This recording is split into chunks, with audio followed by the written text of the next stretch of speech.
আসসালামু আলাইকুম। আশা করি সবাই ভালো আছেন। আলহামদুলিল্লাহ, আল্লাহর রহমতে আমিও ভালো আছি।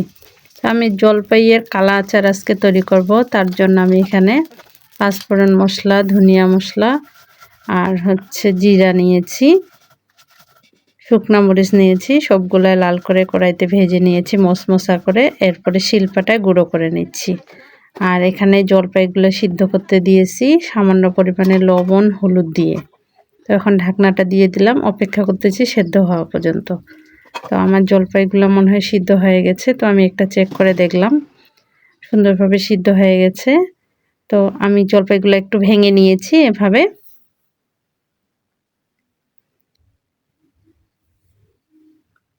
তো এখন কড়াইতে সরিষার তেল দিয়ে দিলাম, কয়েকটা শুকনো মরিচ ছিঁড়ে দিলাম, রসুন কুচি দিলাম, তেজপাতা, আস্ত গরম মশলা,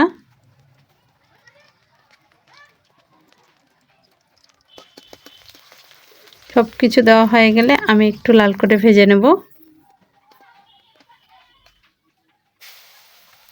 এখন দিলাম আদা রসুন বাটা,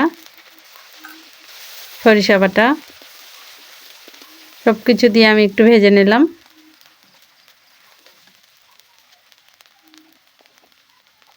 হলুদের গুঁড়া, শুকনা মরিচের গুঁড়া, লবণ।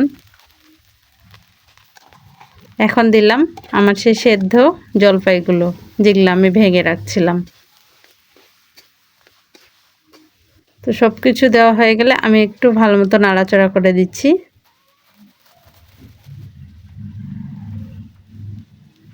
এখন দিলাম চিনি।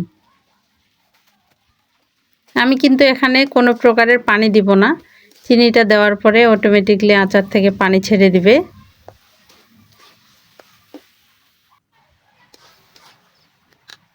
তো এই যে আমার আচারটা থেকে কিন্তু পানি ছেড়ে দেওয়া শুরু হয়ে গেছে। তো এখন আমি সেই গুঁড়ো করে রাখা আমার মশলাগুলো দিচ্ছি।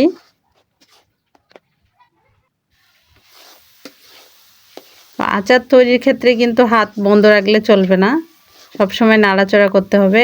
আর এই ভাঙা আচারটা তৈরি করতে গেলে কিন্তু সবসময় নাড়াচাড়া করতে হবে, বন্ধ রাখা যাবে না। বন্ধ রাখলে নিচে তলানিতে লেগে যাবে এবং আচারটা তেতো করবে, তখন খেতে একদম ভালো লাগবে না। তো এইভাবে সবসময় নাড়াচাড়া করতে হবে। তো নাড়াচাড়া করতে করতে একটা পর্যায়ে কিন্তু এইরকম কালার চলে আসবে এবং আচারটা থেকে তেল ছেড়ে দিবে। আর আচার তৈরির ক্ষেত্রে কিন্তু চুলার তাপ একদম কম রাখতে হবে, বেশি রাখলে চলবে না। বেশি রাখলে কিন্তু আচারটা নিচে থেকে লেগে যাবে। তো আমি মশলার গুঁড়া একটু করে দিয়ে দিচ্ছি আর ভেজে নিচ্ছি আচারটা ভালো মতো। তো আমি এই পর্যায়ে আমার আচারগুলোকে নামিয়ে ফেলবো। আমার আচারটা হয়ে গেছে।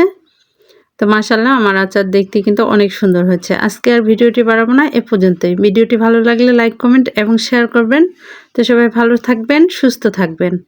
আল্লাহ হাফেজ।